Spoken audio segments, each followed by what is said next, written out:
Hello, I'm Andrew Jupin. Steven Sadak. Chris Gabin. And we hate movies. We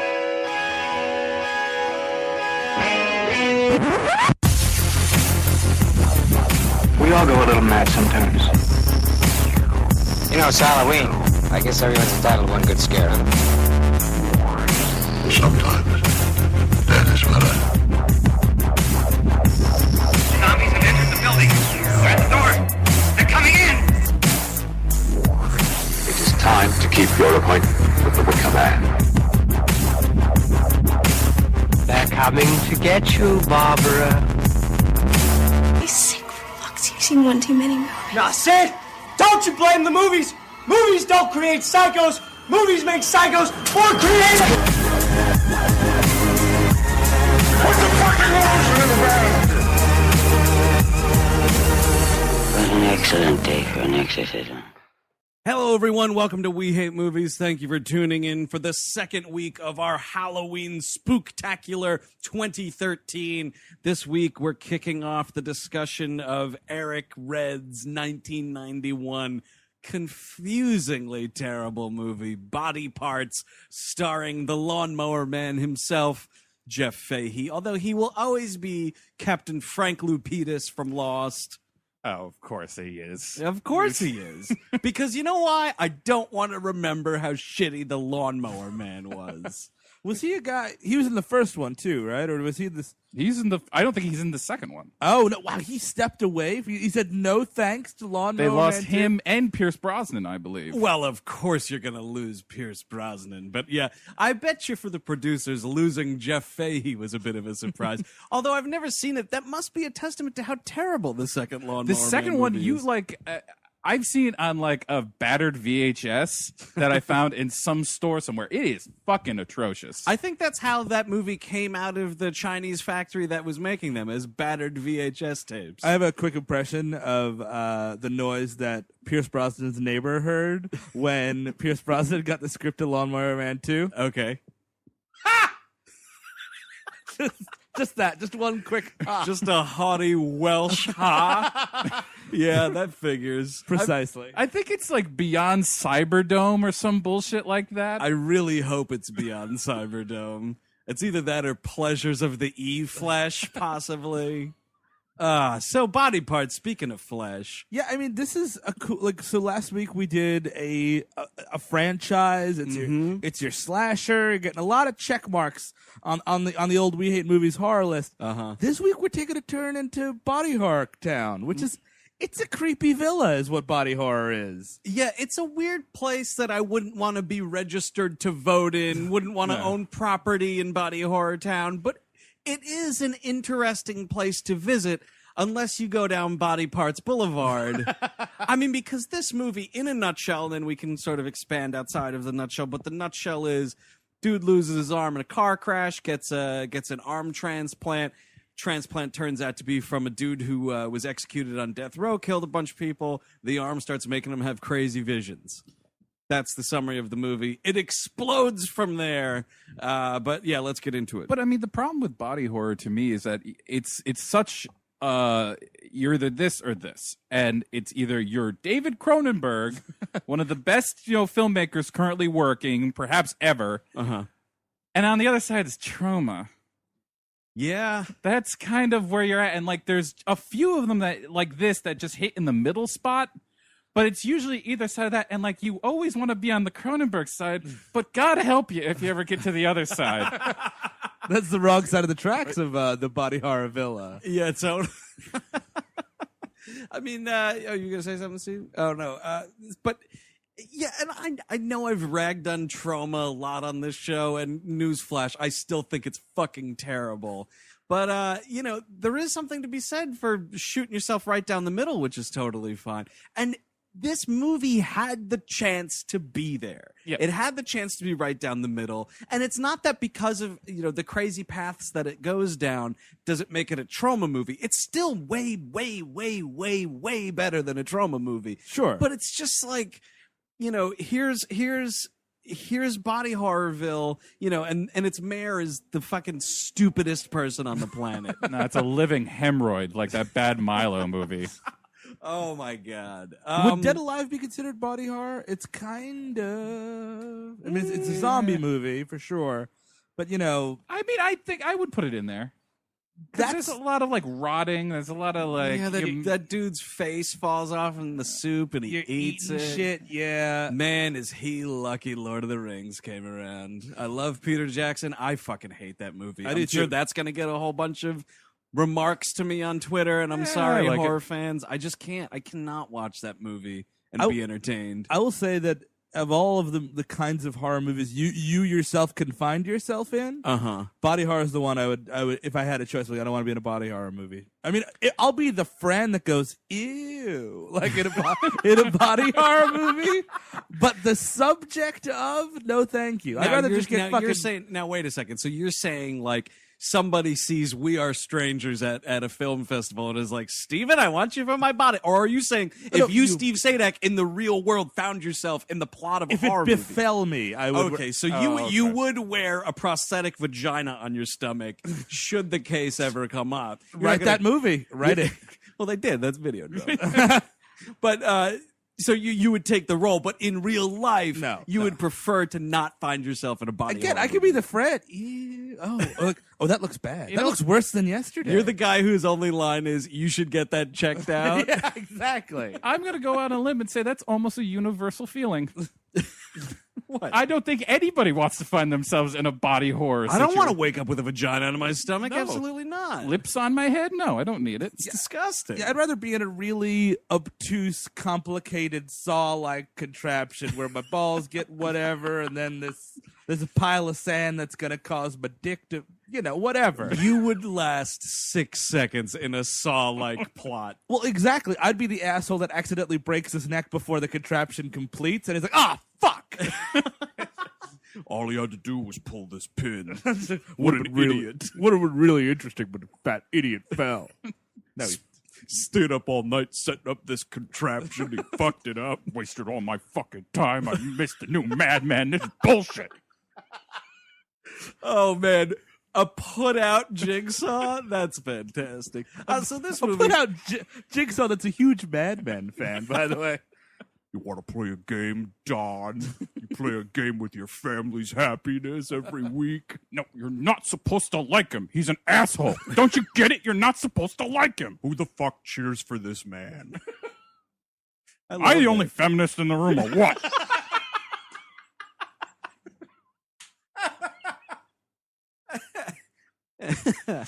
So Jeff Fahey, in the movie Body Parts that we've assigned ourselves to talk about today, he is a criminal psychiatrist of some kind. He sometimes likes to lecture at an unnamed university. Sometimes he interviews this one dude on death row. Sometimes he likes to write in his journal. Oh man, this journal writing. Can we talk about this for a second? Yeah, so part of this, it's not even like the framing device of the movie. It's kind of just whenever Eric the Red decided to put it in his movie, Jeff Fahey's just fucking scratching away at this journal. I'm almost positive that there's more voiceover of this journal than he actually speaks in the movie. I'm sure it happens so often, and it just dulls the whole thing. What's terrible about this voiceover also is that it's not necessarily always expository talking. No. It's a lot of him just like, man, oh man, I sure am hot today. It's been a warm winter. So it's like, if you're going to do that, you have to at least please relay information to me. I was thinking about getting the ladder out to put up the Christmas lights today, but then I was thinking about evil, and then evil took over my whole entire brain, and now the wife's yelling at me, and maybe now I should be making the pot roast. Oh, I'm supposed to get toilet paper on my way home. That's one of the things, or paper towels. No, it's garbage bags. Oh, garbage bags. You're right.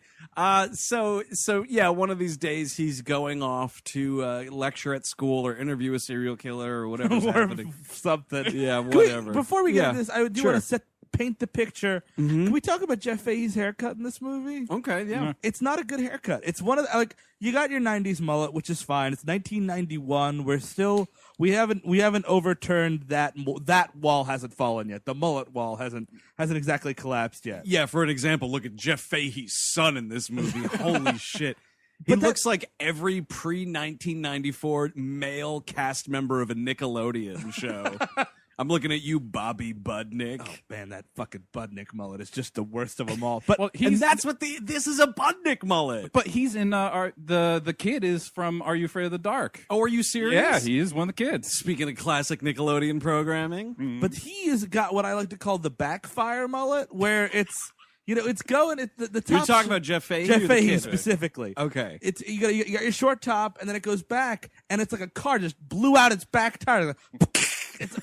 It's kind of like what Jeff Daniels in Dumb and Dumber, but not really. Like, I don't know why. He's definitely putting gel in there and scrunching it out. It sort of looks like an unfinished haircut also. It's like he woke up one day and was like, man, oh man, I do not want this mullet. And then he went to the barber, and the barber like took care of the front of it.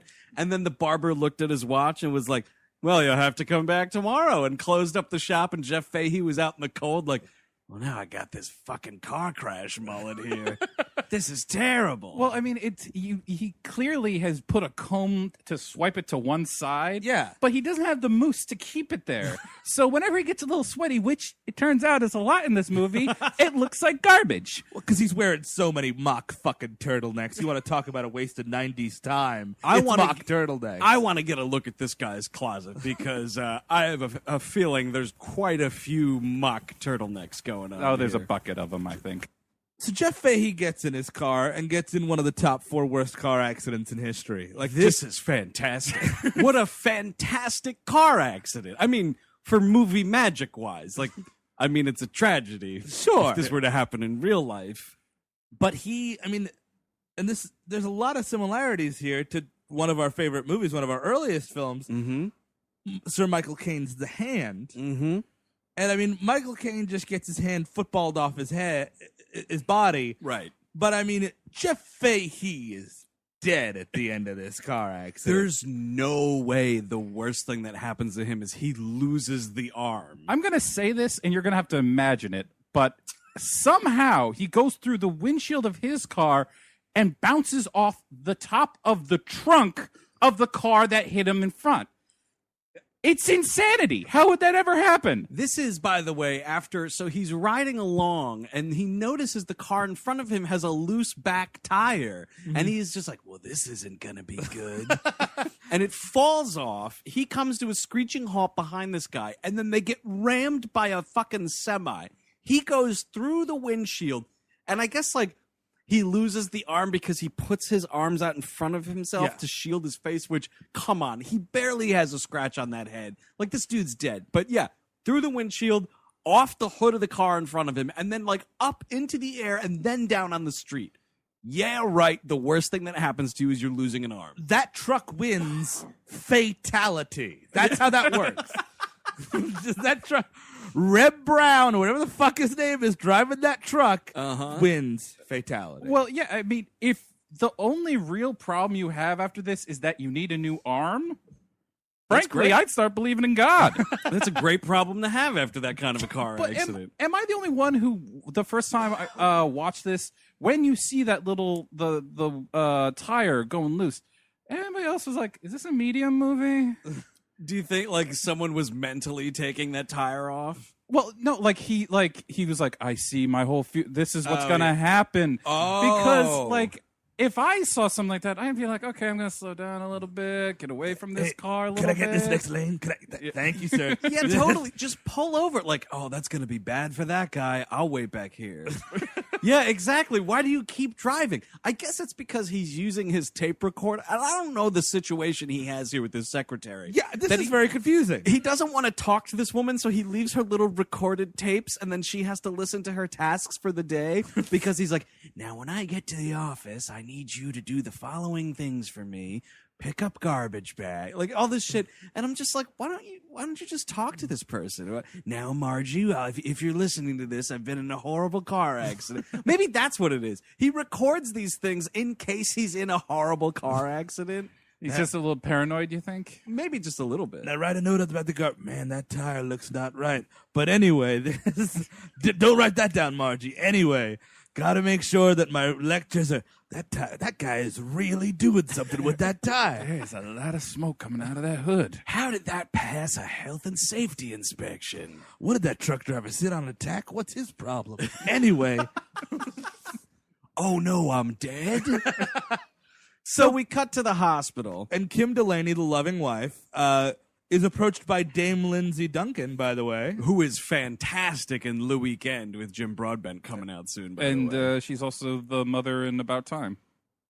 Oh, is she really? Yeah, wow, big year for her. She plays some kind of duchess in The Hollow Crown, Richard II, which is excellent. Good Patrick Stewarding. Oh, yeah, that is some intense Patrick Stewarding. I caught a couple of minutes of that the other day. Yeah, you want to gobble that up. You want to get up as much... I honestly think Patrick Stewart has 50 years left on this earth, but I'm going to be paying attention to a lot of it. Just in case he doesn't have 50 years left on this earth. It's funny because Patrick Stewart he doesn't say anything in it, but I'm a huge fan of the new Tinker Tailor Soldier Spy. Yep. And the only reason I watched the original 4.5 hour version with Alec Guinness is because Patrick Stewart plays Carla in it. Yeah. Oh, really? He doesn't say a single word. It's just one scene. Oh, that's nice. And he's just sitting there with fucking Alec Guinness being like, "Don't you want to talk to me, motherfucker?" Or like, it's just like that's your Alec Guinness. That's as good as my Alec Guinness is gonna get. That's fair. Don't you want to talk to me, motherfucker? There you go. All right. Much better. I also appreciated one last Patrick Stewart performance in the now famous YouTube video "High in a Treehouse" with my 30-year-old wife, talking about double takes. Have you seen this? I still haven't done it. I need to. Oh, I need to talk about the quintuple take. It is the best work he's done in quite some time. Richard II be damned. Patrick Stewart stars in Stoned in a Treehouse is fucking fantastic. Body parts. So Lindsay Duncan comes up to Kim Delaney. She's like, "Look, I've got this. Guess what? Good news is somehow I pieced your husband back together, except for this one arm." Yeah. I mean, it was really bad. So I did a great job. We got a lot of shovels out there, and we got him back. Good news is he's alive. Bad news is he's missing his right arm. You can't win them all, right? And, Kim Delaney's pretty upset about that, rightfully so. Yeah, of course. But I've got this experimental new procedure. If you'll just sign on this dotted line. And I believe that Lindsay Duncan says something about, we have a donor. Yeah. And my first thing was like, all right, Kim Delaney, just think about that for a second. I know you want your husband to be all in one piece and whatnot, but people donate things like eyes and brains and hearts and livers and kidneys and lungs. Organs. Yeah. Organs. Mm-hmm. Organs. Not limbs. Nope. Organs. Nope. But no, sign anyway, Kim Delaney. Fuck it. Here, you just take my arm. What? Hey, you know what? I'll be dead. Take anything you want. That's fine with me. You know what, though? If you could just leave my Johnson for the afterlife, I can't imagine eternity without fucking. I mean, if you want my numbskull, you can go right ahead, have it. Interesting. You should say that, Chris. Cut to, Jeff Fahey, he doesn't, clearly he's not in his right mind to be signing any papers. He's missing an arm anyway, to boot. So, he's missing his signature arm. And I think, the hand has Michael Caine. He's a noted comic book artist. That's how he makes his bread. Jeff Fahey's just a criminal psychologist.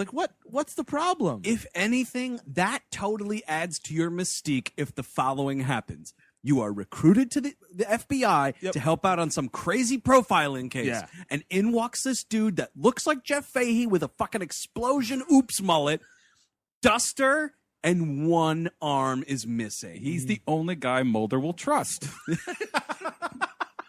You would instantly become Fox Mulder's only confidant. So he misses out on that opportunity because his dumb wife signed some papers. And he's just in this operation room like, oh, man, are they going to give me a haircut? No. And there's this weird, face-off setup where there's a computer involved and, there's this guy. We don't know who he is, but since we read the back of the box, we know he's a serial killer. Right. And, we're about to, Lindsay Duncan takes out the buzzsaw to amputate, which we think is the arm. And then she just removes this dude's head and is like, it's golden. There it goes. And what's great is, you mentioned there's a computer here. this is as close as we could come to a computer in 1991. It's just a TV with a little cartoon body on it. And when she pops that head off, like, the little simulation is like, boop, and the head just comes off. I was like, why do you need this? I understand what's happening here. I don't need a TV to tell me. I forget what video game it is, but there's some video game where, and this is exactly what I thought about, where if you die, like your little like soul guy goes up the screen, and it looks like a lot like that. Yeah, and that a little had to like do kind of sound goes on. Yeah, that happened in a couple of old Nintendo games, I feel. There's nothing to worry about. Everything's just fine. So the head comes off, and then like they have the surgery, and then we cut to what's basically like a Jeff Fahey working out this arm montage. Like he's got to train to get back in shape. And of course it's like a gnarly, he's got like scars and shit all up it, which is weird. The way these scars were placed, I was like, didn't you just cut this off and like put it on? I mean, I don't know much about, fictitious arm transplants. He looks like he had an adamantium skeleton put in. It's really, there's all sorts of surgical scars up and down this arm, which doesn't make a lot of sense. No. And what I do appreciate about this movie is they do, because usually if it would really suck if they're like, I got a brand new arm. It looks a lot like my left arm, but it's actually, you know what I mean? Like they do have, like every time they cut to it, it's obviously another actor's hand, which I appreciate. Yeah, that worked out okay. But then, I mean, once you see Jeff Fahey using it, it's just Jeff Fahey's hand with like crap all over it. Yeah. You know, at one point he's got like a really bad patch of like fake skin, and it's just, I don't know if this was one of those movies that wasn't meant for like to be put on DVD or what. Yeah. But I was like, why does he have that Band-Aid on his arm still? It's been months. Oh, that's supposed to be a weird scar. It looks like paper mache. Okay, Jeff, right and early in the morning, time to putty you up. Putty your arm up a bit here. Lindsay Duncan had to put some chicken skin on there just in case. We had to even some of this out for you, sir. I'm sorry, it's a chicken skin from KFC. It's delicious, really. You have some original recipe on your bicep. The neighborhood boys start licking your arm. It's just natural. It's normal. You'll be popular with all the dogs and cats. So in what should take about 4.5 years, he's released from the hospital in about looks like 2.5 weeks. I think, to be fair to the movie, they do say something about he's been gone for 4 months. Okay, that's good. Because when he goes back to teaching, he's like, well, it's been 4 months since I've been lecturing you on evil. Where did we leave off on evil? He is clearly teaching an Evil of Man 101 class. Well, it links to the secretary issue, because like I have no concept of why would you allow a person, okay, so he's a criminal psychiatrist. All he's ever talking about is demons and evil, and like you never hear him say like the word cerebellum isn't used in this movie, not once. I don't know much about brains, but I know a whole lot about the soul. Yeah. Thanks a lot, doctor. I'll be dropping your course. One thing that really stood out to me, like when he comes home and Kim Delaney is like, oh my God, you're home. Here's our 2 shitty kids that we have. And they're both like, so can we see it or what? And she's like, let's let daddy go to sleep. And he's like, no, that's okay. Let's just get this over with. And he pulls it up, and it's just like, he doesn't even pull it up to the chicken skin part. Yeah. It's just like a couple of wrist scars. And they're like, and then like the daughter buries her face in Kim Delaney's fucking arm. Have some fucking composure, kids. And also Kim Delaney be like, look, let me just sit you 2 down. Dad's coming home today. We're all excited about Dad, right? He's got a weirdo arm. I know it's gonna be weird. Yep, you're just gonna have to get used to it. Like, hey, let's just sit down and watch The Hand really quickly. get you warmed up for what might be happening in this house. Oh boy, I love Oliver Stone movies. He has to come home and he's like, "Now, kids, you're probably wondering where I've been for 4 months." I'm like, "What the fuck? You didn't say anything? They didn't come to visit." This is Kim Delaney's job. Dad's in the hospital trying to learn how to fucking, give a thumbs up, apparently. And Mom has to be like, look, this is what's going on. Yeah, cover up your affair with the neighbor person and prepare your children. Because the girl, my favorite part of this whole scene is the girl, like, after she, like, is scared of the arm, is like, I still love you, Daddy. Like, it just kind of forced, like, Thanks a lot. What luck. My children still love me with an arm transplant. Daddy, can you hug me with your left? Just your left. High five with the left arm. There's a great moment in the rehab where it's like the first sign that we see something might not be quite right. And he's like trying to like pull on this weight set thing. And then his arm like totally jerks in another direction. And he's freaked out by it. And he turns to this nurse who's standing there and he's like, did you see that? And she's just like, yeah. Not going to report it, though. Yeah. Yeah, I did. I saw it. Just keep going. Just whatever. The movie's running late. Come on. Keep pulling on this thing. I know it's only 87 minutes, but it's going to feel like 3 hours. Well, that's another weird thing is that we don't really know, like, how widespread information of this surgery is out there. Because when Jeff Fahey gets out of the hospital, there's, like, a press pool waiting for him. It's like when the juice got cut loose. That's the kind of crowd we're talking about. I'm like, where? Yeah, you're right. Where did all these people hear? Also, who cares? Yeah, I mean, yeah, all right. It's an arm transplant. It's a big deal, It I would guess. be but that's my point is that it would be a huge deal. You have been hearing about it for years. The okays you would have to get to be able to do this surgery. I kind of understand that the press pool's there. But it makes a lot of the shit that we'll get to in a minute seem insanely implausible. But wouldn't it make sense, though, like, if this happened, it's a big story when it happens. Yeah. And then the day he gets out of the hospital, it's like the last minute of the hour-long news broadcast is like, hey, arm transplant guy went home today. See you tomorrow, everybody. He went home and fingered his wife. Whoops. Which is the third thing he does when he gets home. It's literally, it is go home to show your kids your freakish arm, throw the football around with your son, and then finger Kim Delaney. It's the third, and then have dinner. And then write in your journal again. Oh, that fucking journal. I don't know what it is about, we'll call it digital sex. Sure. Fingering. I don't know what it is about it. But like, and it's such a normal part of the part and parcel of sexual encounters. But once I see it on screen, I'm like, whoa! Like it's just so because they just pretend it never happens in movies. And when like he's just like kind of rubbing her shoulder and he's like rubbing her butt. I'm like, we're not gonna. Oh, whoa! And she like grabs the headboard, like this is my digital stimulation position or whatever, you know. And I'm like, wow, this is a fingering scene in this shitty horror movie that's barely a horror movie. And I kind of feel like there's somebody at the MPAA that has like, you know, there's you're only allowed so many seconds of fingering before it becomes NC-17. Yeah, if you go over the allotted amount of seconds, you either have to cut it or live with that NC-17. I think it's a solid 8. 8 seconds? 8 seconds of fingering.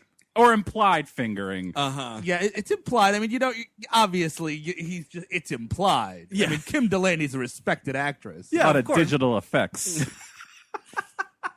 Yeah, a sheet.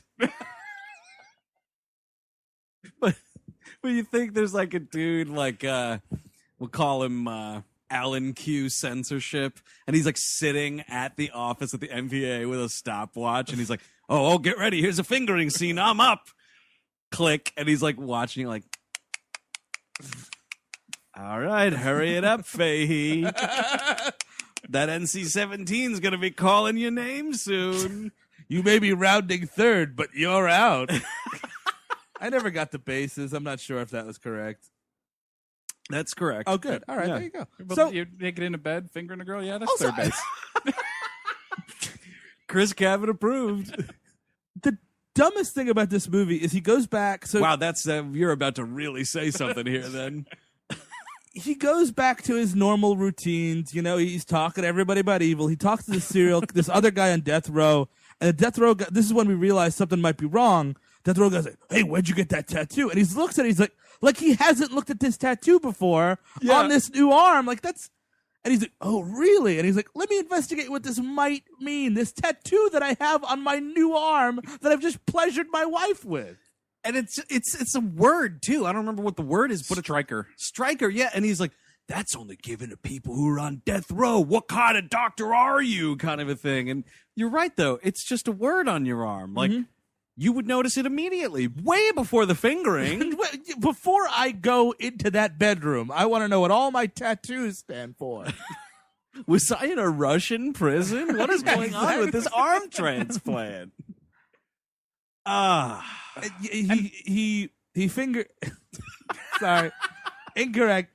He gets his fingerprints taken. There you go. And and he finds out that it's a serial killer's arm. To me, that's kind of a bonus. It's kind of like having John Voight's old car, but Jeff Fahey's a real prig about it. He is. He's really so disturbed about it. Which, I mean, I can't say that I wouldn't be, but I definitely wouldn't be like morally opposed to it. I'd be like, look, I can still write my name. Yeah. I have this arm. This is fantastic. But this goes back to what I was talking about earlier with it not making sense exactly how much press this thing got. This is a new thing. Like the fact that you have a serial killer's arm, this was just sprung on you. Lawsuit City for Lindsay Duncan. Yeah, absolutely. Like, I mean, I understand. Like, it's a problem for not telling Kim Delaney. Guess what? It's a serial killer. That's a big problem. Number one. But like, not telling Jeff Fahey, like, kind of, hey, guess what? But you're welcome, but it's a serial killer's arm. I guess so. But like, outside of the world of this movie, where Lindsay Duncan will come to find out has some more sinister plans and whatnot, sure, that really don't make any sense. But so. Presume that this happened by a real doctor and not a Hollywood mad scientist. Sure. Who cares? Yeah. Oh no.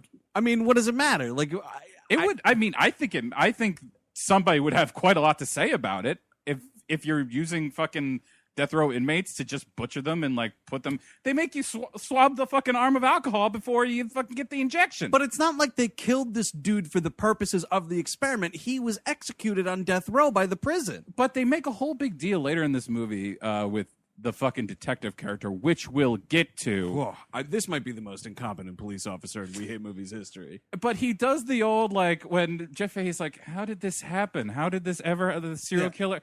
And he's like, it's all very hazy, but the thing is he had a bad lawyer. Yeah, that's it. And I'm like, what? Really? That's it? Save up, you future Dahmers. You don't want... go in that system without a good lawyer. No, you do not want to go the route of public defense. I just think it's just a little bit much. And also, it's not like she's like, it would make more sense if she was like just a straight up mad scientist. Like she works in like an underground place. She's got some shitty, this is a major hospital. Yeah, which also brings to the point, like, how is this whole thing being carried out? Because, I mean, whatever, we can just get into it. It doesn't matter. She's a mad scientist, and she's got all these dreams about doing all sorts of crazy fucking transplants and whatnot. And, like, you're right. She's working at a major medical center. This movie vaguely takes place in the state of New York, which I can't stand when it's not a thing where, like, in Seven, they just intentionally don't say what it is. This is just like, we're a shitty movie and we can't be bothered to set up where this movie takes place outside of there's a close-up right before that hilariously heinous car accident of a New York license plate. Yeah. And I'm like, all right, well, we got a huge fucking state here, but I guess somewhere in this state, this movie takes place. Upstate Vancouver. I mean, New York.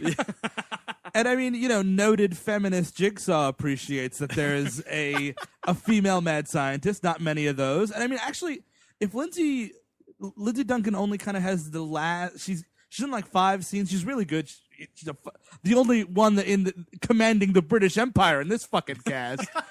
And, give her more to do. And because a lot of her motivations would be great if I knew what they were. And you just don't. You don't. And the only time, like, she's at the beginning when the operation happens. She's at the end. And then she's in the middle when he goes and he's like, listen, Doc, I'm having all these crazy visions with this arm. I want you to cut it off. And she's like, you fucking pussy. Like, she pussies him out of the office. She's like saying shit like even with a gun to my head, I wouldn't cut this arm off. Why don't you grow up and just deal with it? I mean, that's talk to the medical board. That's my she is not the end all be all in this situation. No, she's the only game in town. She made up this whole operation, so like it's kind of it. Because it's a whole, like, the thing that Kim Delaney signed, the contract, it's like a Devil and Daniel Johnston thing. It's I would have looked at that paperwork a lot closely. I would have appreciated if filmmaker Eric the Red had put, a close-up on this document that was presumably glowing. We didn't see her sign it at any point. The one thing about, he basically is like, oh my God, I'm becoming evil because my arm's evil. And he goes up to her and he's yelling at her, like, take this arm off my body. She has a valid case. She doesn't say it, but, you can't just be lopping arms off people. That's buyer, you can die during that surgery if I just chuck this thing off of you. Yeah, it's kind of just like, oh, what's that? You don't like it? Well, tough turkey, man. I mean, what do you want from me here? Jeff Fahey stars in Tough Turkey. We should also note, by the way, so this fella, this Charles Fletcher that's been executed, he was given the chair, I believe they say. There's been a couple other recipients of his limbs here. So we've got the left arm goes to noted character actor and one of my personal favorites, Sir Brad Dourif. He's taking time out from not voicing Chucky the doll for once. I think this is right before 3. It was right before Child's Play 3. Child's Play 3, I think, is like 93 or 92, so it's right before it. That Child's Play 3 where that fat kid falls on a grenade, by the way. Stay tuned. Maybe next Spooktacular. So he gets that, and then the dude who played the state trooper on Justified for a couple seasons. Oh, Peter Murnick. Yeah, he gets both of the legs. He's also in Armageddon. He's one of the astronauts in Armageddon. Oh, is he really? Yeah. Ooh. Yeah, he's a good character actor too. So they have the other limbs, and so Jeff Fahey steals the medical charts, and he sees the dude with the legs kind of struggling, trying to walk on some parallel bars, kind of a thing, and he steals the charts to find out information on these guys. And what's amazing in what has to really boil Jeff Fahey's clams here, man. Brad Dourif is living it up with this new arm. He's having a great time with this new arm. He's like, my life has never been better. You know what I mean? I could open cans easier. He is a painter who they don't say how he lost his arm. Yeah. But with this new arm, he's inspired because he's also seeing all the crazy visions that Jeff Fahey... They're basically having them... they're sharing the memories of what this dude saw when he murdered people, I guess. But one of the images... It's hilarious because... A lot of the images are just people screaming, but then there's just this weird fucking image of a plastic skull you'd buy at CVS splattered with blood. Yeah. And they're like, nightmare! Well, that was when the serial killer was on Oz's production of Macbeth. Or is it Hamlet? No, they do Macbeth. Do they do Macbeth? Yeah. Which one's the skull, though, in Shakespeare? That's Hamlet. You're getting Hamlet. I'm mixing up which one they did on Oz. They did Macbeth on Oz? They did do Macbeth when Schillinger gets killed? Oh, yeah, that's the end. Spoiler alert for a 12-year-old series. But, yeah, I mean, whatever. It's not really clear what it is they're supposed to... if you're experiencing... Why is it just, the killing memories? Why isn't it, this dude home alone making soup in a fucking tank top? You know what I mean? It'd kind of be funny if it was, the Being John Malkovich things, and you just, kind of... Whoop! But so he's having all these visions, and he says, listen, I used to be this dude who painted shitty Cape Cod landscapes, and I sold them to hotel chains. Now I'm doing all this crazy shit, and my agent made me $250,000. That's a lot of 1991 money. It really is. Look, I got Francis Bacon's left arm, and we just went to town with it. I don't understand. I mean, it's a movie thing, and you just kind of have to deal with it. And it's kind of the same thing you'll get in books when, they'll be somebody's trying to exhibit someone as a great whatever, and it's not, and they have to oh, he's a great painter, and there's just shitty paintings all over the place. You know what I mean? It's oh man, this guy wrote the best book in the world, and it's just kind of a not good little excerpt of a book, or a bad musical song or whatever. It's always they made oh man, it's the hottest song in America. That's a shitty song. Thank God the music in That Thing You Do is so fantastic. It is. You're right. That movie would have been really unbelievable. Fountains of Wayne, God bless him. Mm-hmm. But yeah, you're right. These are just shitty paintings. These are Halloween store paintings. Ghosts and goblins are all over this thing. One's just a guy in a wife beater, like Yes. just looking out. That's the one. $250,000 for that man in a wife beater. That's the one where he's supposed to be. I guess he's looking at himself in the mirror because that's the dude. That's the serial killer. Yeah. But anyway, so Brad Dourif's like, listen, man, you just got to learn to roll with it. I'm making bank here. I'm on my way to my first million. Get the fuck out of my studio. Jeff Fahey's having some trouble. He goes home and starts wrestling with his son. You know what I mean? Yeah. Just a good old-fashioned dad comes home and he's wrestling. And he's been a little pissy lately because he's got a brand new arm. Yeah. And, Well, also, Steve, I don't know if you noticed, but at this point in the movie, evil is infiltrating his body. Oh, yeah, because evil lives in the arms and legs. That's where you'll find the evil centers of the brain. Well, evil Limbs. spirits specifically. Yeah, ghosts and goblins. Many a evil soul. Freddy Krueger's in your arm. Yeah, not so much your heart, Yeah. but in your arms and legs. Yep. It's just so... So, his son's wrestling with him. He goes off the top turnbuckle, gives him a Randy Savage elbow A drop. nice hard knee. And Fahey ain't having it. No, he is not. And it's a real quick, and it's like a really well-directed scene of somebody hitting their kid. You're like, whoa! Like I was like almost as bad as when the finger went in there. I was just like, hold on, everybody. What is this movie? It's kind of like a Zangief roundhouse. Like the kid kind of goes flying a little bit. He gets some air. And let me tell you something, Jeff Fahey. No one's giving you $250,000 to beat your kids.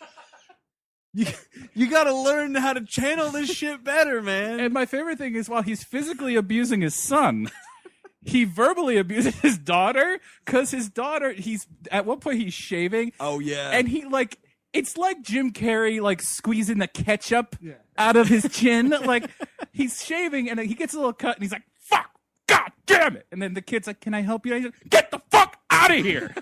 He's like, what the fuck are you looking at? I was like, oh, my God. And then Kim Delaney comes in yelling at him. She comes in, and this is great, too. She's like, you don't hit people, and she slaps him in the face. Yeah. It's like you're sending some really mixed messages to these kids. But yeah, this kid gets decked right in the fucking face, He and it's really amazing. does. It's insane. Everybody's a fucking painter. I'm sorry that you got a problem with all this, but hey, I'm busy. Inspiration is on the flow. The bluebird is on the wing, and I gotta catch it.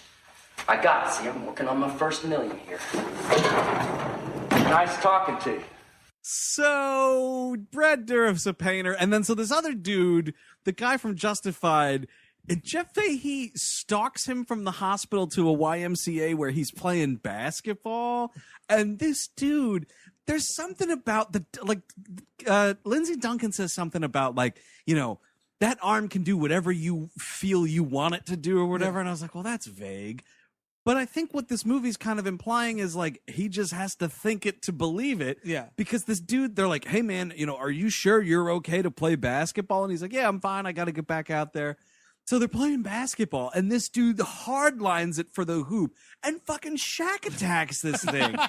It is a hardcore slam dunk, and Jeff Fahey's just standing in the bleachers like, Brad Dourif's a successful painter. This guy's dunking basketballs. I'm just hitting my kids. Got the short end of that stick. And I mean, here's the thing. You want to talk about press pools. The guy that has two new fancy legs. People are following him. Oh, he's playing basketball today? Let's all go to the YMCA. Yeah, totally. That is your story. Not some dude got an arm and he's going to go back and talk to prisoners and college students. Why isn't Brad Dourif the guy with the new arm is now an art sensation? It's like those people that have a stroke and go into a coma or some shit, and then they wake up and they speak a different language or all of a sudden can play piano like a master. That's Brad Dourif. He's an amazing painter now. Where is the fucking newspaper? I kind of think Brad Dourif's story that you don't get into is kind of very similar to Jared Leto's in Requiem for a Dream. Yeah. He shows up at some hospital in Florida and Dylan Baker's like, and just well, that's gonna have to go. It's my weird Dylan Baker impression. He's a weird guy. So he follows this dude. He's still following him. And then we see, because again, apparently Brad Dourif's the luckiest man in the world. We don't see him have any weird limb shit happen. But this dude with his new legs, his shiny new pair of legs, he's driving home from the Y after fucking kicking it shirts and skin style on the court. and this foot, the leg just jams down on the gas pedal, and this dude's flying through the intersection. And Jeff Fahey like follows him. The guy's like finally pulls over, like, still got to break in these new legs, I guess. I mean, I dunked a basketball, but I guess driving is still a learning curve. Also, driving being a learning curve. He's not getting in a car again anytime soon. That is a massive, horrific, traumatizing car accident. That's correct. Kim Delaney's giving him rides to work for a really absolutely. long time. He's going to be a bike enthusiast He's from taking here on a out. lot of cabs if it's too far to cycle or if it's cold outside. Yep. Yeah, that cab company's on speed dial for sure. Bus Pass. Jeff Fahey stars in Bus Pass. And so he's trying to explain, just like he did to Brad Dourif. He's like, listen, aren't you having all these visions like I'm having? And he's like, no, man, I just dunked a basketball. Did you see how cool that was? He's like, God damn it. Why am I the only one hitting my kids? What? You got any kids? You kicking any kids lately or what? Like, I don't know. Let me ask you: have you found yourself just wandering in a playground, just randomly kicking 5-year-olds? Let me ask you if that's been happening. No. So we get to what could have turned into a really wild sexual experience, which is the arm comes to life while Brad Dourif is sleeping. And this is kind of almost straight out of the hand. Yeah. Oh, Jeff Fahey, not Brad Dourif. This is almost straight out of the hand, too. Yeah. It's actually pretty much straight out of the hand. The arm comes to life and starts strangling Kim Delaney while Jeff Fahey's just like... This arm is up to no good. And she's like trying to wake him up like, you are strangling me right now. The weird thing is at first she's like, cut it out. Like, it's just like, moment like, oh, stop it. Oh, you are so adventurous after this arm transplant. Okay, fine. I'm ready for some digi-play. Oh, those busy fingers. And so they get in a big fight, and then it's not even like, okay, in the morning, leave. No. It's that night, wake the kids up, say goodbye, and get your ass out of this house. Well, smacking your son's got to be 3.5 strikes no matter what. So he was on thin ice. Yeah, and then, attempted murder by strangling, Because there's two kinds of houses in this world. Houses where kids get hit often and houses where kids are never allowed to be hit. Oh, yeah. And thankfully, Kim Delaney runs the right kind of house. Oh, absolutely. And it's you get one and you've got 6 months to prove you're okay. You choke me in bed, you are gone, mister. So he's like saying goodbye to these kids or whatever. And like the son's like, can I go with you? I would have been like, good, because remember that time you punched me in the face? Yeah, exactly. Keep walking, loser. Like, I don't give a fuck. It'd be funny if the daughter and Kim Delaney are saying goodbye, and then the son at the very end comes in. He's got a stake near his eye. All right, Brad, I get it. I'm sorry. So he goes to check into the Tom Waits Hotel. Like, it's a real Skid Row kind of situation, and he's a psychiatrist. Oh, yeah. You'd think you could afford... I mean, they got a nice-ass house in the burbs in wherever the fuck New York. Mm-hmm. Yeah, you'd think it's at least like Holiday Inn or above. This is like the fucking meth hotel from Breaking Bad. Oh, it's a by-the-hour hotel if I ever saw one. I guess he's just really trying to drop off the grid or something. I need to go to a place where it doesn't matter if I hurt somebody.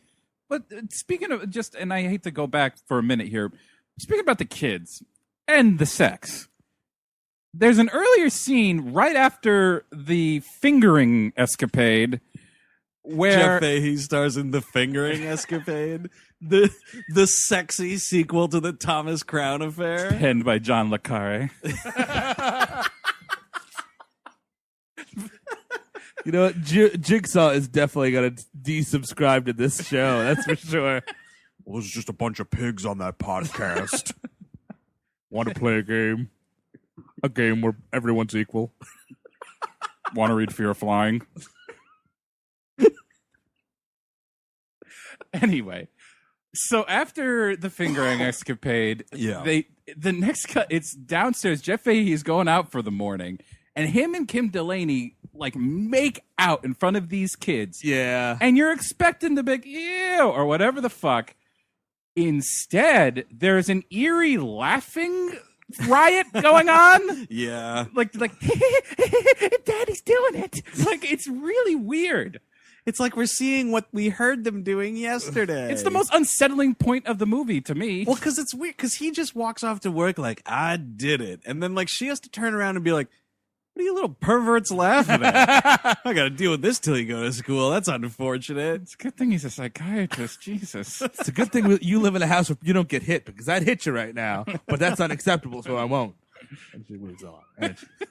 I don't care what your father says about hitting. So, yeah, it's kind of my favorite idea ever is everybody who's gotten transplants from the same body go hang out at the same bar. It's a weird, like, twist on, like, a survivors group kind of situation. Yeah. And it's clear, like, Jeff Fahey has called them all together, like, my life is just straight up falling apart. Yeah. Can we go to a seedy blues bar and just drink whiskey and talk about our shared limbs situation? First off, drinks are on Brad Dourif. He's just fucking rolling in it. He's rolling in it, apparently. Why can't you go to a better bar? In that case, it's the same reason why you can't stay in a better hotel. This movie has no budget. We gotta go in all the shittiest places possible. And we should also, we've teased this terrible detective. He's also, at this point, beforehand talked to, like, as he's investigating the serial killer, he goes to the arresting officer, who is this gentleman named Zakes Mokae. I don't know what this accent is. It's an interesting accent. It's a Caribbean accent. He's probably. somewhere from the Caribbean, and he's the dude who owns the nightclub in Vampire in Brooklyn. Yes. So we've dealt with this gentleman on this program before. I mean, he was in Waterworld. He played some like Nigerian president or something in The West Wing. Oh, all right. He's been around, but like in this, I mean, it's just, Lieutenant Exposition. Yep. And it's barely I mean, this guy is a terrible police officer, and I don't think this character knows what the movie's about. No, nobody told him. I think he has to keep being like, wait, why did you come to my office again? Oh, you're the guy with the serial killer's arm. Let me get that file. Oh, these papers are just everywhere. Like, he just cannot get anything together. So anything he says, I'm like, all right, none of this matters. I either already knew it or it didn't make sense. Yep. So it's only important because now we're at the blues bar. We're having a good time. And Brad Dourif's being the voice of reason. Like, hey, baby, it's good times for everybody. Look at my new arm. And they they're all doing shots. Fancy Legs is dancing probably. Doing all sorts of jigs with those new legs of his. And Jeff Fahey's like, but seriously, you've never even hit any of your kids? Not even one of them. This is ridiculous. They just don't give out money for what I'm doing. I'm in the wrong racket. And then in probably the biggest bit of bullshit in this movie, and that sounds unbelievable with what is still to come, this guy is like, this barfly down at the other end of the bar is like, hey, you're that guy from the news with the fake arm. Oh, I know all about you. Let's see it. And I'm like, really? This is that big of a story that this dude is recognized on the street now? But it's not even like, hey, can I see it? It's like, oh, you're that motherfucker. You're that motherfucker got a new arm. Show me that fucking arm, you motherfucker. Like, it's just so, like, antagonizing. And he's like bitter about it. Like, I didn't get a new arm. Fuck you. It's like, well, of course you didn't. You have two of them. I didn't get a new arm when they laid me off from the steel mill, you piece of shit. So he's like, show me. And Jeff Fahey, he's like, no, I am just not a circus sideshow. I'm not going to show you anything. And he's like, I think you're going to show me this fucking arm or there's going to be trouble. It'd be great if Brad Dourif and Fancy Legs are both like, hey, hello? Like, you know what I mean? Like, I got the other arm and made millions of dollars with shitty paintings, and he's signed to the NBA. Yeah, I've got two legs and a pretty good jump shot. To boot. Did you ever see a paraplegic do an alley-oop? It's pretty cool. You want to talk to me? So you want to talk to that noted child abuser? That's fine. None of my business. And he's like, yeah, I'm going to show me the fucking arm. And he starts grabbing him, and it's like really unrealistic. And Fahey gets it. Like, you think, his kid giving him guff. He's ready to hit a man at this point. Oh, yeah. If he'll do what he did to a kid, his own kid, a strange grown adult. It's been 25 minutes. He's been pinning it all up.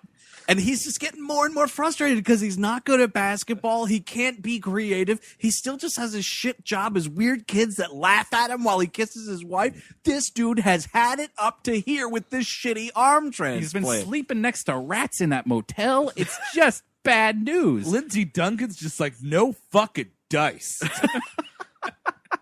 So he starts slugging this guy. And then we were talking about this before we went on the air, but what's really annoying in bar fight scenes in movies is when, like, the people collectively in the bar are like, hey, you don't hit anybody in this bar. And they all start, like, defending the thing. And it's even worse in this situation because this guy is alone at the end of the bar. Nobody's talking to him. And they're like, hey, they're hitting drunk Charlie. Let's get him. The bar mascot, maybe? Yeah. Nobody hits drunk Charlie but us. And, like, everybody starts trying to beat the shit out of him. And he is one-arm power gloving these people. It's fucking great. And it's amazing because both Brad Dourif and Fancy Legs are both just like, yeah, we're not going to get involved. Like, they're like, we're with you, but we're not that with you. Look, I'm a famous painter now, and Fancy Legs is about to go play over in Europe. Croatia's always the first step to the Bulls.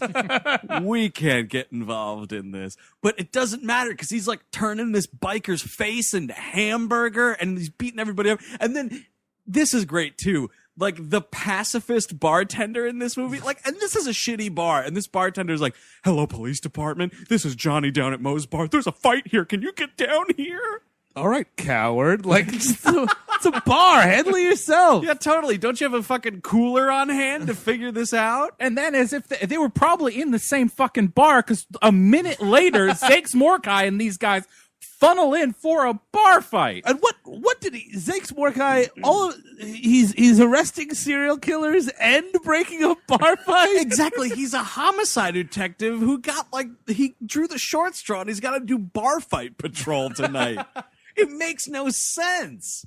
And the best part about this is, like, Fancy Legs is like, all right, it's enough, Fahey. The cops are here. And Fahey's at his, murderous rage. And takes a swipe at Fancy Legs, and Fancy Legs says, I've got evil appendages too, and sidekicks this dude, and it's amazing. It's like Chuck Norris going through a tree. This kick is so great. And it barely phases Fahey, and I was like, are they becoming superheroes? Like, what is happening? I don't understand why he's so, like, these limbs would be very weak. Do you know what I mean? Like, that's the thing. Like, if you get an arm transplant, which happens, I'm pretty sure, like, you're definitely not riding with it. It's not a thing where you're like, you're doing pull-ups. You're just kind of, you have an arm to maybe move around. And it's Bob Dole's got this, or Bob Dole can run for office. It's just my fucking it's a suit, dead arm. What you call a suit filler. It's mostly for show, for like a couple years at least. Yeah, exactly. Because it is, let's remember her, it is ostensibly dead meat. Yes. Yeah. Hanging off your body, dead meat. I mean, I guess you're supposed to believe that they've attached the tendons and everything, and somehow it still connects to your brain and you can move it. I don't know. I mean, I know that we're getting there. Or, look, these things are happening. We are doing some arm transplants here and there, but I'm pretty sure, and bring me some studies, but I don't think you're punching people, fingering your wife, hitting your kids. No, this is like his dominant hand now. This is if they cut up the limbs of Kal-El himself. Yes. And tagged them on, them onto people, tied them on, sewed them on, whatever. Like, fine. Okay, then maybe you can have a super punch and a super kick. Maybe. It still doesn't explain the painting. It's not like your fucking Teenage Mutant Ninja Turtle doll where you can just snap off the fucking arm and shove it back in. You can't do that. It's not, the socket isn't just a plug and play hole. That's not how that works. And now I invite everyone to get a beer.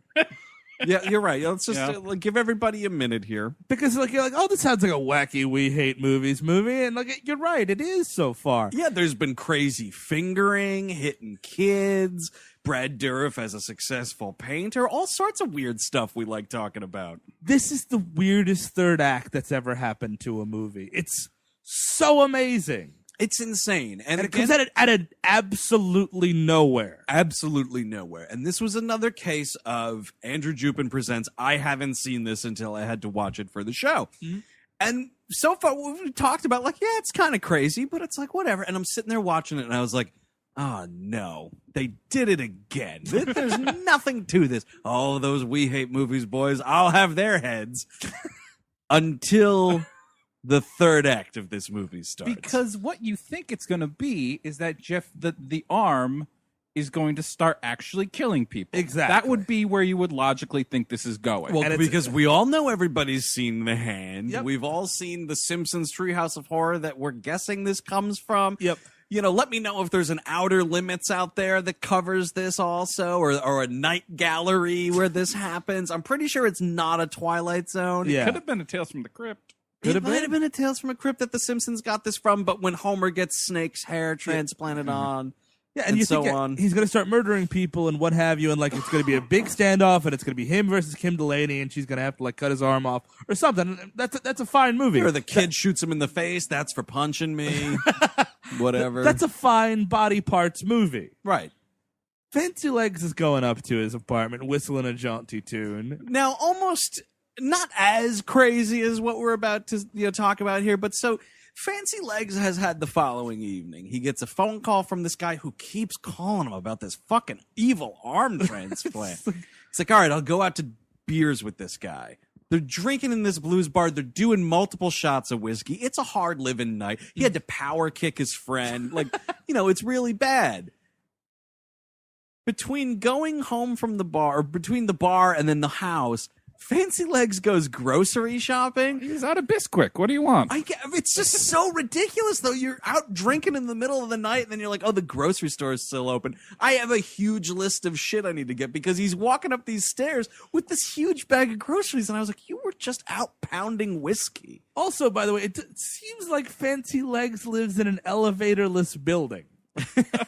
Did he move after he got the new legs? Like, this is not the room. This is not the house for a paraplegic. Well, it's not. I think it's the thing where he was like, oh, these new legs. See you later, handicap parking space. 3-story walk up, here I come. Yeah, because there's we do get a little bit of his backstory. Like he lost his legs like at work or something. Yeah, but it was like 6 months or 6 years ago or some crazy shit like that. It's been a while. Right. It wasn't just an immediate transplant. No. He's been waiting on the leg transplant list for a while. So he's coming home with these groceries, and this movie goes fucking crazy. Basically, somebody's in the house with him, and like, we cut to Jeff Fahey. He calls Jeff Fahey like, I think something's going on. You might have been right about this crazy evil shit going on. I love when he calls Jeff Fahey, because keep in mind, everybody, he's at the Roach Motel at this point. So one, Fancy Legs has this phone number to this hotel room, okay? Yep. The other thing is, Jeff Fahey has brought an answering machine to this hotel, okay? Not only that, on this answering machine, he's recorded like a happy-go-lucky message. It's like this kind of smart. Cute. I'll be honest. Smart-ass thing where he's like, "Hi, you reached Jeff Fahey. I'm in exile right now because my wife kicked me out of the house because I tried to strangle her, yelled at my daughter, and punched my kid in the face. Leave a message. Hopefully, I'm checked out by the time I get it." I was like, "What the fuck? Who takes this much time to record an answering machine message while you're staying in a hotel?" This is Bill Cruikshank in exile. Current location, the Hillcrest Motel. Well enough about me. How are you doing?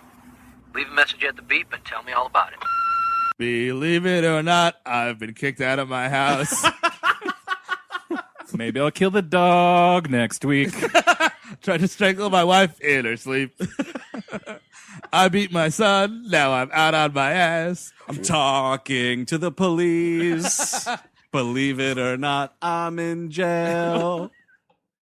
So he calls, and then it's like, oh, you should come over here because I think that. And he's like, oh, man, that isn't good. And Fahey's trying to sleep it off, and he's like, wait, what? And he gets there obviously 20 minutes too late. Like, he pushes in the door, which has been broken down, and oh my God, Fancy, and really good prosthetics in this movie, good blood effects. Fancy Legs' legs been taken back. Oh, yes. Somebody has left the receipt behind and taken those legs. Jude Law came back because he had to repossess his legs. What an obscure reference to a terrible movie. So he's like, I knew this would happen, maybe. This doesn't make sense, but I'll go with it. And so he like calls the cops and he's like, look, this is what happened and everything. And then he has the thought like, oh, now Rembrandt himself is in danger. And at this point, I'm like, okay, change in tone. Of course, Brad Dourif's not as is not as nice as he thinks he is. He's evil, and maybe he's trying to make the perfect body. I don't know. Like, I'm kind of making this my up as you go along. It's Brad Dourif, and just, God bless him, but you always have to suspect him of being the crazy murderer. Absolutely. Even Deadwood. If Deadwood went 8 seasons, he would have fucking been a serial killer. They would have eventually made Doc a serial killer. And I mean, he's certainly the most animated actor in this movie. He's actually kind of going for it a little Brad bit. Dourif is bringing it to the house like Brad Dourif always brings it to the house. He didn't get an Oscar for Cuckoo's Nest, right? He was probably nominated. I don't know. He was awfully young. I mean, not that matters, but I'm not sure. I don't think so. No, yeah, he didn't get it. I think he's probably nominated. That's a great fucking performance. It really is. It's still the best thing. And that's a bar bet that you'll win every time. It's like, hey, Brad Dourif's in Cuckoo's Nest. Get the fuck out of here. Like, no, he is. Nobody talks about Brad Dourif in this bar. Get the fuck out of here. Actually, my favorite, he did, John Huston did Wise Blood, the Flannery O'Connor adaptation. It's phenomenal, and he's amazing in that. He's a great actor. I think he actually legitimately likes horror, though. He's been pegged it a bit, but I think he kind of digs it. Totally. So he gets murdered. Yeah, it's amazing because it's a good murder too. He's the red herring for literally 38 seconds, and then they cut to him. It's not even a full minute. And the killer is like throws him out a window and literally jacks his arm off. Speaking of Mortal Kombat, he rips this shit right off. This is again probably a bad thing on Lindsay Duncan's part. It's like, sew that shit on a little tighter, huh? He barely has to do anything. It kind of looks like he's like ripping a pork roast off his arm. Like it's just this easy thing. And if you just cook it for long enough, it just falls right off the bone. But it's so bad because he pushes him this entity we haven't figured out quite yet. We don't know what it is, but we see that he's hilariously wearing a neck brace. And I was like, all right, so the serial killer got in a bad car accident before he came. Do you think here. it was the truck driver from the beginning? Yeah, it might have been. So he pulls this arm off like he's fucking, pulling some taffy off. But and then while Brad Dourif is hanging out of a window. Should mention that. And then Martin Sheen's him onto the car of Zakes Mokae, and it's just a dummy. Yep. Oh, it's great. It's such a Brad Dourif dummy. Side question. You think Brad Dourif kept that Brad Dourif dummy? For weird Brad Dourif reasons? Well, you think, oh no, he's probably like Maniac, and he has like all of the different ones that's been made of him in his room, just like looking at him when he goes to bed. That might be. Or he uses it as a way to scare trick-or-treaters. Me and my girlfriend have been playing this game lately, which is people you like in movies and other things, but you wouldn't want to have lunch with. Brad Dourif's kind of at the top of that list. So what are we going to talk about? You start. That's how lunch with Brad Dourif would begin. I only eat raw things. Okay, Brad. I got this is a mistake. I'm sorry, Brad. I knew we should have went to Applebee's. Brad Dourif loves Applebee's. So yeah, he gets slung out this window onto the car, and again, it's one of those stupid things where it's like, the guy's driving and he's like, Jeff Fahey, he's like, man, I sure hope nothing bad's happening to Brad Dourif. Smash on the windshield. And you're looking at the clock like there's 16 minutes left. Where are we going with this? And Jeff, so Zyko, whatever, the cop. The cop, whatever his name is, I haven't bothered to learn it yet, is driving. He's like, well, it's clearly, because for a while he thinks it's Jeff Fahey. He might have killed Fancy Legs. He's like, just you stay with me tonight. So now he's like, okay, it's not you who killed Fancy Legs. I wonder who it could be. And like Jeff Fahey's kind of cashing in this cop car. He's got his arm hanging out. Now, he's feeling that breeze on the new arm. Look, I've never been arrested, but I would imagine that if you're ever riding with a police officer, he's not letting you roll down the window to have a smoke. No, well, he's also not letting you to sit next to him. Yeah, totally. You're kind of being, sort of arrested. You're being vetted for possibly being this murderer. Yeah. You're in the back seat. Yep. Securely. But no, to this cop's uncredited. He's a little too cash. And all of a sudden, this monster with a neck brace slaps the handcuffs on Jeff Fahey, and now it's the craziest car chase in history. This shit is nuts. French Connection, eat your heart out. William Friedkin, you wish you could have figured this shit out. If Popeye Doyle could have handcuffed himself to somebody and drove down the road in Brooklyn, holy shit.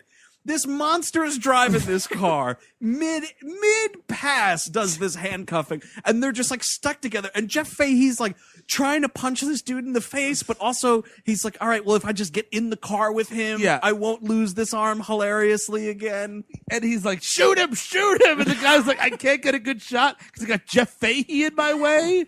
He's like, I can't get a good shot because you're in my way.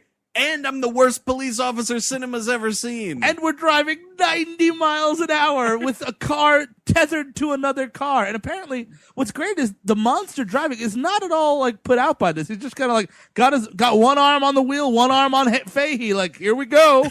He's done this before. And clearly we realize now that somehow the monster is the serial killer with a head transplant. It's the serial killer's head on another body. That's what we're talking about here. Not set up, not even alluded to. There's not like a shadow earlier in the movie. Like, ooh, who could that be? No, it's like they just... This was like a 30-day shoot. Yeah. And on day 29 and a half, they were like, hey, you know what could wrap this all up nicely? Holy shit, everybody. This is some crazy stuff. Oh, it's utter lunacy. And we're driving really fast, and we're about to come to a divider, obviously. And Fahey gets the idea. It's like, you know what? If you're not going to use that, pal, I'll take your gun. And, shoots at the handcuffs. And, now we go our separate ways. And we forget that, I guess it's winter in New York, because whatever. And this monster driving this sedan hits a patch of black ice, and the car just like skids into shit and like crashes and blows up. And there's a huge fire. And in what is one of the funniest things you'll ever see, this huge monster is collecting the limbs that he's taken back out of the back seat and slinging them over his shoulders like he's carrying a sack of soccer balls. He's got Brad Dourif's arm up on the dashboard as if it's a half-eaten sandwich. It's just so fucking crazy. Where is your cooler of ice? Like, honestly, that's the one. It's one stop at Pathmark. Cooler ice. They got them both. It's $9.95.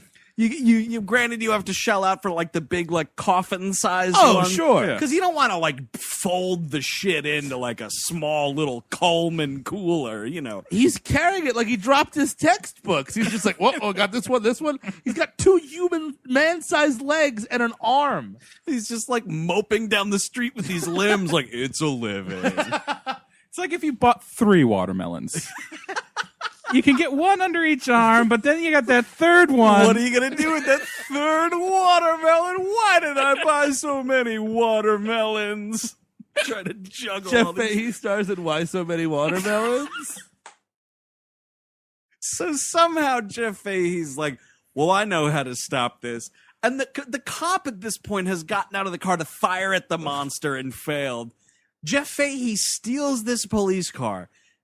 And in the greatest display of this cop's ignorance, he just stares and watches this police car get stolen like, well, fuck it. Yep.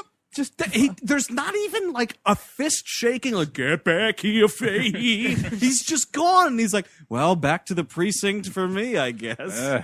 Hope this bedtime. Hope this suspected murderer figures out what's going on. So, like, I'm expecting at least a 25-minute monologue to wrap this fucker up because I need to know some answers. Yep. Well, after the monster, after this happens, the monster, after he's dropped all his limbs on the ground and he's just like, he doesn't know where to go. Oh, my melons. I got mayonnaise on my severed arm.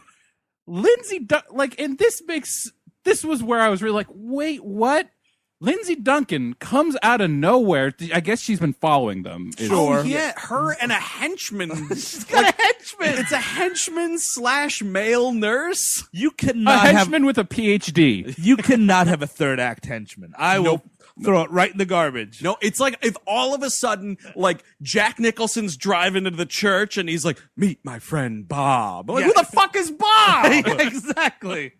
So, but Jeff Fahey has left. Zakes Mokae has left. Lindsay Duncan walks up to this guy who's just sitting in front of this fucking car explosion. Yeah, he's just like, you ever just like to watch something burn for a while? And like he's her prom date. She takes her coat off, puts it around him. And I'm like, is this the first time you're seeing this? And if so, why aren't you shitting yourself? What did I tell you about a cooler? Honestly, I cannot believe the level. It's useless. These are garbage arms. These are garbage limbs. It is just impossible training a monster to do anything for you. Anything. Because the way she comes up to him is like, oh my God, this happened? How did this happen? And as we find out, she fucking did it. She engineered this whole rat fuck thing. So Jeff Fahey's like, all right, there's only one place to go. That huge hospital where this arm which is now abandoned, ? It's like all of a sudden it goes to like the abandoned hospital that Christopher Nolan found for The Dark Knight. Like this fucking nothing huge building. Everybody's cleared. It's like it just went out of business overnight. All hospitals in upstate New York close at 10. Fucking government shut Early down. hours.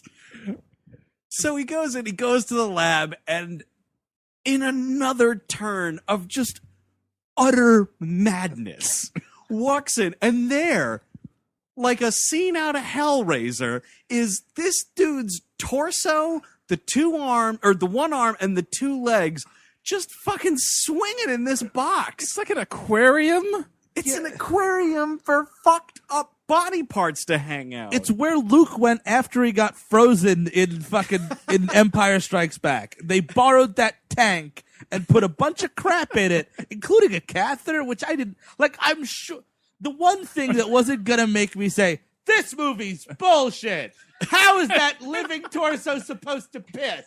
Like, I didn't need the catheter. Honestly. How is his kidneys operating? I don't understand it. It's so weird though, because where's the pelvis? Yeah. You got the two legs, you got from like gut up. Where's this dude's dick? Who got that operation? No, it's there. That's where the catheter's going. He's peeing into this catheter somehow. I'm not seeing it. Did I miss the No, dick? I think it's got like bandages over it, kind of a thing. Oh yeah, you want to bandage that up? Yeah, Lindsay doesn't want to walk past that once she's got her morning coffee, you know? I know that I'm a mad scientist and all, but I don't need to look at a withered, water-worn penis every morning. Well, maybe Jeff Fahey got that too, and that's why he's doing all that strangling stuff. All right, so thank God the dick's there. Okay. So basically, he goes up to Lindsay Duncan and he's like, "What the fuck?" Like, honestly, like, really, he's speechless, as everyone is, and like, this is when you expect there needs to be a 6-minute monologue, like, take me step by step from the beginning of the movie to this pelvis. And she's like, I had to do it. Think of the applications. And he's like, wait, what? And he gets knocked over the head. I'm like, what applications? What? I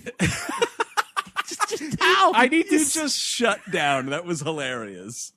I need to see her going to dark art school in Romania. Yep. This all needs to happen. I heard pray tell of an ancient evil that only came to life when limbs of an executed madman were pulled apart, and then only he brought them back together again somehow. Are you confused yet? I know I am. Hit him over the head. Like, what is the medical application of a head transplant? Like, and she's like, when these transplants, it's only the beginning. Think of where this could go. And I'm like, what, zombie army? Like, I don't know. What do you mean, where could it go? Think of all the people we could have saved in the French Revolution. I just don't. The best is she's only telling us to think about it. Just think about it. She doesn't know what they are. No, but, hey, just think about it. If you have any good ideas, we got all these cut up limbs. It's like a weird Philip K. Dick. Like, she's like, we transplant heads now. And I'm like, what? Okay. No, fine, I guess. But why? And why okay, fine. Limb transplants. But Sure. the other side of that is she's like, isn't it cool how the head is trying to collect his body back together? I'm like, no, it's not. It's terrifying. And this does nothing for medical science. Nope. And I mean, I'm so off the grid when it comes to this plot as it is right now. Why not just bring like fucking Hitler's head in? Sure, yeah, exactly. And Like, you're transplanting Hitler into the new body or some fucking bullshit like that. Dude, that's Emperor Reagan. That's how that shit happens. secret Nazi body switching. I'm into it. Fine. Sure. I need a little something, Lindsay Duncan. Anything other than you think about it for yourself, audience, which is what the movie gives you. So there's a big gun battle because it's Jeff Fahey and this monster. They're gonna like tie him to a table and do the operation to get this arm off. And she's like, you asked for it, pal. Remember you wanted it, which also why not? Yeah, just when he was like, "Hey, this sucks," she was saying like, "Deal with it." It makes no fucking sense that she's now okay with cutting it off. I can't. It doesn't make any. It makes the I'm monster's just running got- in circles right The here. monster is mum on anything. Lindsay Duncan's just like, think about it, everybody. Like, what? And that male nurse doesn't have one line of dialogue. Oh, Rocco, the male nurse henchman? Dr. Rocco? Dr. Rocco, the third act male nurse henchman. So he uses his Kal-El arm to break through these restraints and get off the table. And they're like about to gas him and cut it off, and it doesn't work out. And then there's just all this gunplay. Great gunplay. Again, like a lot of Cronenberg in this movie. Good squib work. There was a lot of money thrown on squibs. They were going to cast Billy Zane, and they were like, well, Jeff Fahey's $600,000 cheaper. That buys a lot of squibs. Do it. Make it so. Poor Rocco gets his little head just blown clear off his shoulders. Because Jeff Fahey somehow acquires a shotgun from somewhere. This is what happens, and it pisses me off so bad because the monster and Fahey are wrestling. Mm-hmm. And he gets, like, Fahey somehow is able to push the shotgun that the monster has, even though he's a monster, and with the other hand, rips off the neck brace. Oh, yeah. And I'm like, holy shit, it's going to happen. Right. He's going to rip his head off. That's how this is going to happen. Yeah. There's no other reason you would have this character unless there was going to be a head rip. Yep. And then he just breaks his neck. Yeah, it's a really, like, loose neck break, too. And he just, like, does it, and then he's got the shotgun, and then somehow, like, he has to kill the body. He blows the body away. Oh, yeah. It's body parts, Oh, baby. yeah. So this is it's like just shooting gallery on all these hanging body parts, and he's just chucking all through this shit. It's just nothing but pudding by the end of this. So he hits the heart of the body. So then monster dies for the second time. Correct. Rolls his eyes up, he's gone. And then, I think, does he blow Lindsay Duncan's head off? He shoots the doctor at one point. The monster shoots the Lindsay Duncan. Oh, that's right. Yeah. Yeah, the monster shoots her in the head by accident because the monster's going for Fahey and he ducks out of the way. Lindsay Duncan just gets her head blown off. That's a real, oh, fuck! Because, like the... I killed my maker god! Yeah, it's just like, I got all these body parts and nobody else can do it. Rocco's dead too. Oh, fuck! My rehabilitation's in the toilet. Who's gonna put me back together? Fuck! We found the doctor from the Human Centipede movie.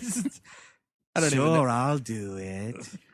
I'll do more than that. You have to fuck me first and eat my feces. That's the one thing I need in a Human Centipede. Not the one. He needs to fuck something. That doctor's just got to be like, and then I'm going to fuck you. And I'm like, all right. But he's just like, it's again, think of the application. Yeah.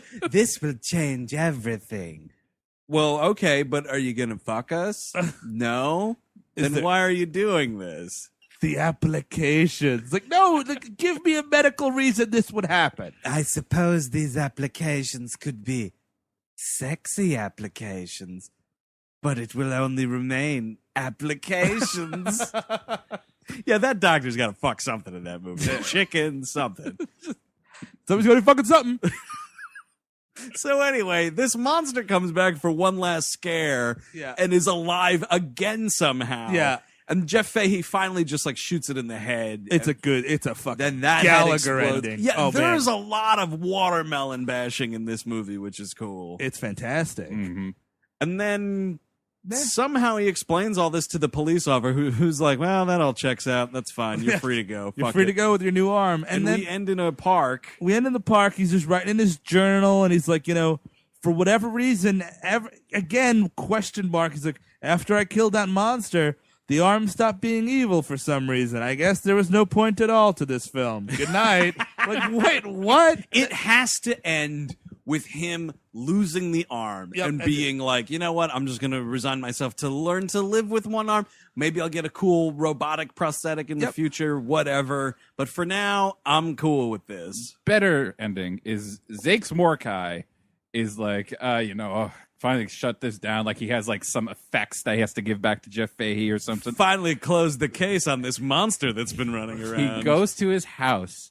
The family's butchered. Yes. And there's a note from Jeff Fahey saying, I'm going to go thumb a ride or some shit like that. No. Hey, here, even better, though. It's signed by the name of the serial killer. Yeah. And then it's Jeff Fahey driving a car, and there's like a dead chick in the back seat. Yep. Way better ending. That's what I want. It's really like sweet at the end for no good reason. Yeah, they're just lovingly sitting in the park. Kim Delaney and him are like under a tree watching the kids play. She's like, sorry I made you sleep at that motel. Sorry I almost killed you and really hit our kid. Hey, Timmy, sorry about that again. Boy, I really love reading your journal over your shoulder. It's fantastic. Hey, Charlie, I'm sorry about that drug habit you're going to have in like 8 years. But don't worry, I'm a licensed psychiatrist. I'll be able to talk you through it. Which, it's one of those bullshit things where, like, it's him and Kim Delaney, and they're, have been fucking, like, picnic at the park, and he, like, writes in the journal, which he thinks he's going to send to a journal. Yeah. And Fangoria? Like, yeah, I don't get that. And she's saying, like, oh, you're aren't you planning on submitting this to a medical journal? Because his journal ends with, I beat the fuck out of him, or something. Like, it's I won the arm fair and square. It's like, I wanted to end with a little humor. What? Yeah. And that's such bullshit, because that's so the director would be like, hey, it's just a movie, everybody. Don't worry, don't take this too seriously. This film you just watched entitled Body Parts is just a movie. I just wasted $3 million. Eat that shit. Would anybody recommend Body Parts? I would. I think I think the beginning is fine. The first movie I saw tonight, Body Parts Part 1, is really fun. Body Parts Part 2 is totally fucking nuts. Body Parts Part 2, The Crazening. It's just, I think it's totally worth it to watch the switch. I like watching Jeff Fahey and things.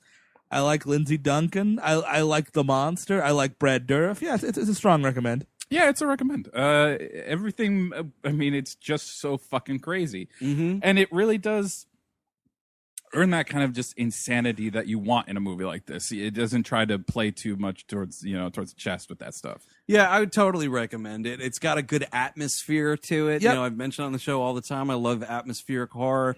And, this gets there. It's kind of like it's got the feel of like a weird, like Stuart Gordon movie a little bit. And, I totally dig it. That switch is crazy. And even though you just heard us talk on it, I don't think it ruins it at all, because my God, that car chase is crazy town. And then everything that happens after that is nuts too. And my God, that answering machine message, all of it is insane. Yeah, I think that's going to put a cap on it. We recommended it, all three, so no recommendations this week, unfortunately. I'll do a little sidebar one. I'm not going to make you guys on the spot do one, but I'll do one because we're talking about Brad Dourif. Mm-hmm. Possibly a stay tuned. I have to rewatch it, but Brad Dourif stars in Spontaneous Combustion. Oh, that's a fun movie. Yeah, that movie's, speaking of fucking crazy. So, if you want to continue your Brad Dourif marathon, that's, so. How about this? Can we recommend Brad Dourif movies that aren't One Flew Over the Cuckoo's Nest? Well, I already did Wise Blood. I will recommend that X-Files episode that Brad Dourif is in. I don't remember the title of it. Beyond the Sea. Beyond the Sea.